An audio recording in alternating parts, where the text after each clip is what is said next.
நடிகை ராஜா சுலோச்சனா பழம்பெரும் தமிழ் திரைப்பட நடிகை ஆவார்.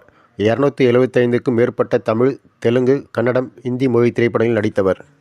ராஜா சுலோச்சனா அவர் பிறப்பு பிள்ளையார் செட்டி பக்தவச்சலம் நாயுடு.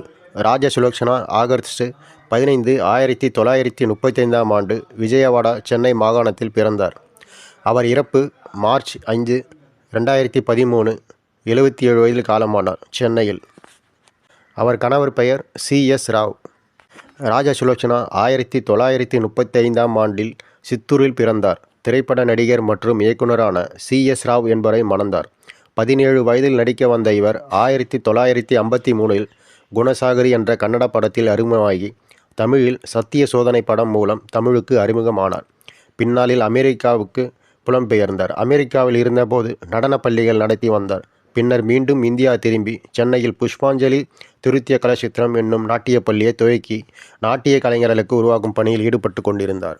இவர் கதாநாயகியாகவும் குணச்சித்திர வில்லி வேடங்களில் திரைப்படங்களில் நடித்தார்.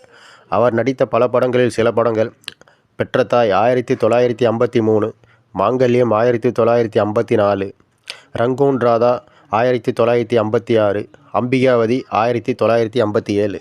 சுலோச்சனா அவர் மறைவு சிறுநீரக கோளாறால் அவதிப்பட்டு வந்த ராஜா சுலோச்சனா சென்னையில் உள்ள தனியார் மருத்துவமனை ஒன்றில் அனுமதிக்கப்பட்டு 2013 மார்ச் 5 காலையில் தனது 75 வயதில் காலமானார்.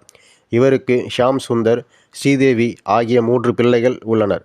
7 ஆண்டுகளுக்கு முன்னர் இவரது கணவர் ராவ் காலமானார்.